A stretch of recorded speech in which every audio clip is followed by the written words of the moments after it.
Welcome back for another WSQ. Today we're going to be looking at the Cold War and the beginning of the Cold War. As you watch the video, make sure that you answer the guided questions that are provided. It's okay if you have to pause or rewatch the video in order to answer the questions. When the video ends, make sure that you summarize the main points of the video in paragraph form using the specific vocabulary given to you on the WSQ sheet. These are going to appear as bolded and underlined words during the video. And then I want you to finish by asking one question. This can be something you're still confused about, a general question, or a discussion question for your classmates. The essential questions that we're going to be covering during this video is how did the post-war tensions between the United States and the Soviet Union lead to the Cold War? And then how did Cold War tensions affect American life? Spartan historians will analyze the way that the United States responded to this threat posed by the Soviet Union and evaluate the ways that the Soviet Union threat changed American life. There are three main causes of the Cold War. The first one is the philosophical differences. The Soviet Union was communist and the United States was capitalist. Those two ideologies completely butted heads with one another. There was also some conflicts that were left over from World War II. At the Yalta Conference, the Soviet Union had promised that they would make the Eastern European countries that had been taken over by Hitler during World War II into democracies, but they don't. They make them into communist governments instead. The United States had also gotten some flack from the Soviet Union because they had developed the atomic bomb pretty secretly behind their back. In addition, the Soviet Union doesn't hold the elections, and the United States also resists the Soviet Union expansion into the Eastern European nations. Okay? And the effect of all of this is that there's going to be about 20 years of high tension between the United States and the Soviet Union. It becomes named the Cold War. Now, the Cold War is called the Cold War for a couple of different reasons. One, the Cold War is cold because there is no actual fighting between the United States and the Soviet Union. When you fire a gun, the barrel of the gun gets hot, meaning that it was a hot conflict. But the Cold War, there are no actual guns being shot from the Soviet Union to the United States, and so it becomes known as the Cold War. During World War II, at the Yalta Conference, Great Britain and America had let the Soviet Union be in charge of the elections in Eastern European nations that had been taken over by Hitler after World War II. But they're not upholding their promise. They were not going to establish the democracy that was needed there. Instead, they wanted to create a buffer zone between the Soviet Union and Britain and French allies. The American and British leaders are really concerned about their expansion of power because it felt like that those Eastern European nations were not just going to become communist autonomous entities, but rather they were going to be used as a security buffer. Churchill visited the United States during this time period and delivered a speech in calling that area, those Eastern European nations, the Iron Curtain. It's a metaphor. It's not a literal curtain. There is no actual curtain. Okay? In the late 1940s, America starts to adopt a policy called containment. Containment policy is going to last up until about the 1970s. Okay? Containment means that they wanted to contain, literally, the spread of communism into the areas where it already existed. It includes economic force, economic aid, making sure that it would use any way possible to keep the Soviet Union from expanding farther. President Truman urged Congress to provide the military aid and also the economic aid in order to protect Greece and Turkey from any sort of Soviet pressure.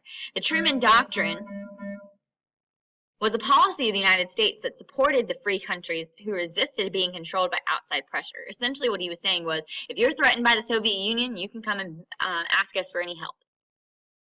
World War II had pretty much decimated all of these different countries from the different bombing campaigns that had happened.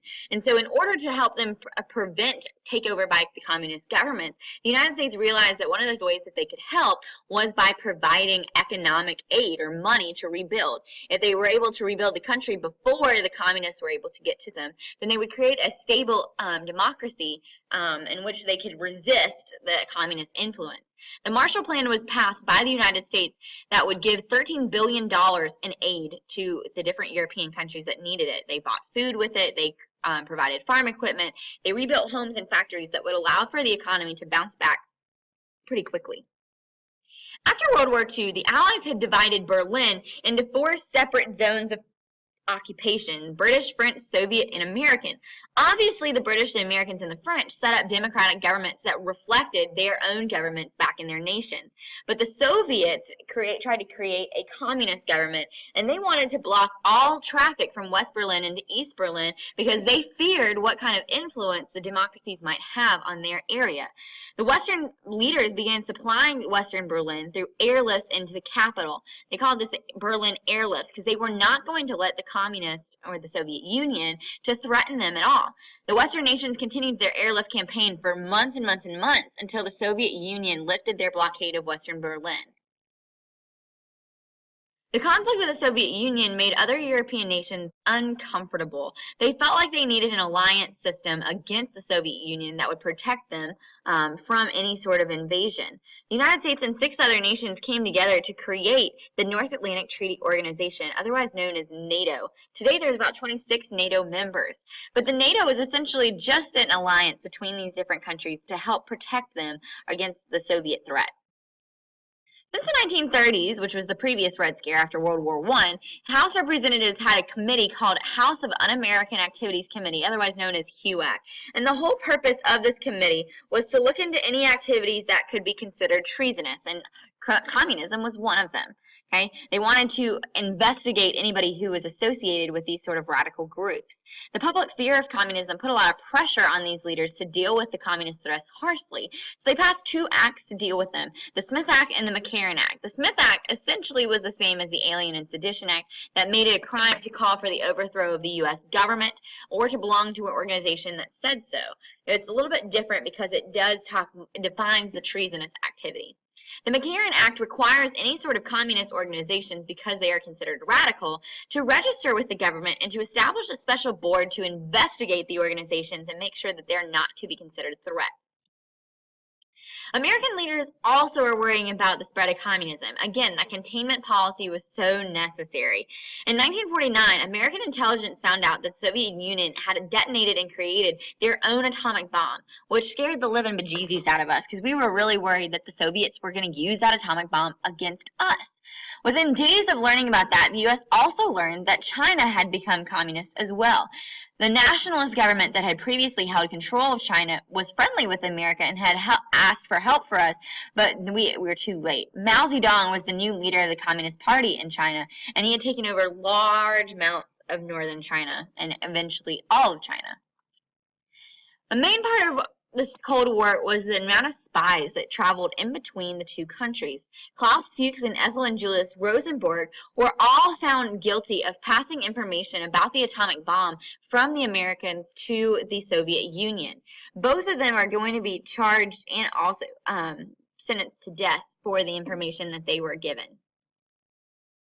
McCarthy was one of the main senators who spoke out against the dangers of communism in a speech in West Virginia that said he had a list of 57 names. He stood up on the podium and he was like, I have a list of all the names in the State Department. But he never able to produce a list that he mentioned, and the State Department doesn't find any evidence of any communists in their ranks. McCarthy becomes famous for his accusations, though, and a lot of Americans were depending on those accusations. So he made more charges that were not backed up with any evidence. McCarthyism has become known as a tactic of spreading fear without making claims or without evidence, right? So I might say, you're a communist, but you don't have any evidence to back that up. That's McCarthyism. It starts a full-fledged hunt into the government, though, to try and find who were communists, and anybody that had any sort of questionable political beliefs, any sort of liberal beliefs, were considered communists.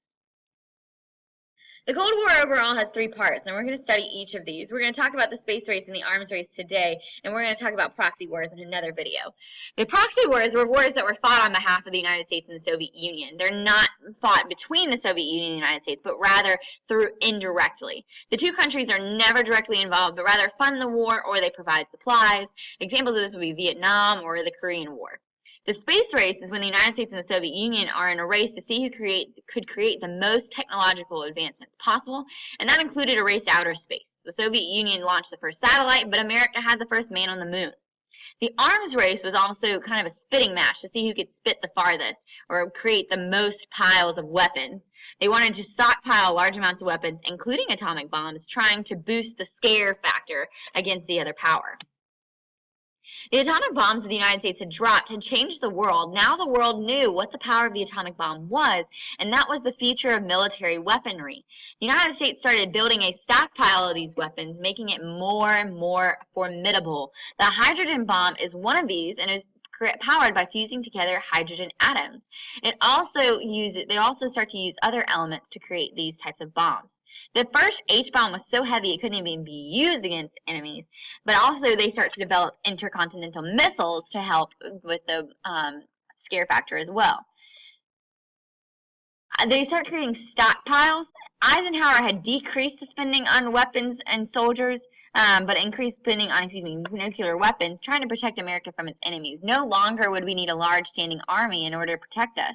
The intercontinental ballistic missiles would get rid of the need for an army, because now we could place a certain number of bombs in another area, and that would take care of the threat of any sort of threat that we could have, because we could get there within seconds.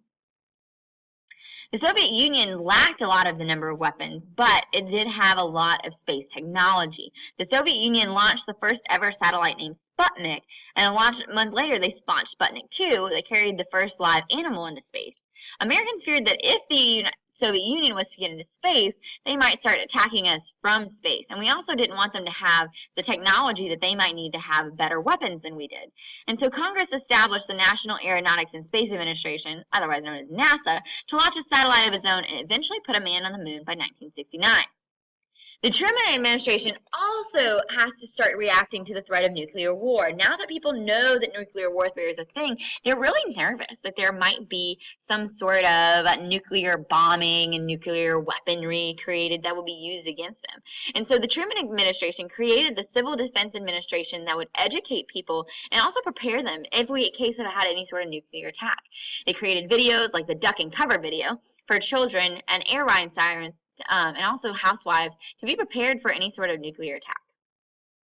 In his farewell address overall, Eisenhower warned that the military-industrial complex could be an issue.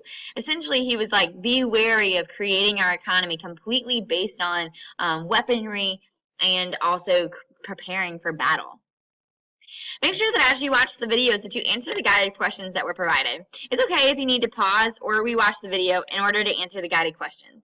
When the video ends, make sure that you summarize the main points of the video in paragraph form, and then finish by asking one question, something you're still confused about, a general question, or a discussion question for the class. We'll see you in class.